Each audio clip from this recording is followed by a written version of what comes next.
এটা হচ্ছে আমার এই বছরের ভাইরাল হ্যাপি রাত্রি 9টার পরে আমার হাজব্যান্ড কেক নিয়ে চলে এসেছে আমার ছেলের অনুরোধে যে মাম্মাম হ্যাপি বার্থডে কেক কাটবো না, তো তার জন্য একটা কেক নিয়ে 9টার পরে সেই ঝড় বৃষ্টি তুফান সব কিছু উপেক্ষা করে নিয়ে এসেছে কেক। তো কেক নিয়ে আসার পরেই আমার ছেলের বক্তব্য আনবক্সিং করবো বুঝতে পেলাম না আনবক্সিংটাও জানলো কী করে। পরে ও নিজেই বলছেন ফোন দেখে শিখেছি আমি যে আচ্ছা খুব ভালো।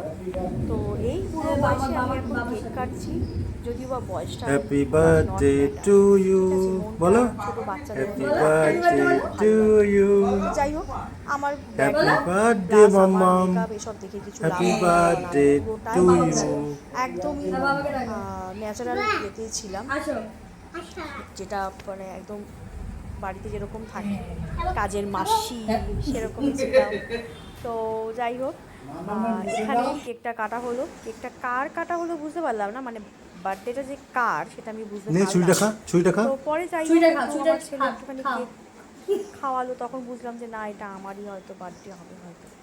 তো যাই হোক আমার বার্থডে কেক কাটে আমি খুশি। তো ও কেক কাটতে খুব ভালোবাসে, যদিও বা এবছর ওর জন্মদিনে কেক কাটাটা হয়নি, সে সময় আমার বাড়িতে একটু সমস্যা ছিল যার জন্য। তো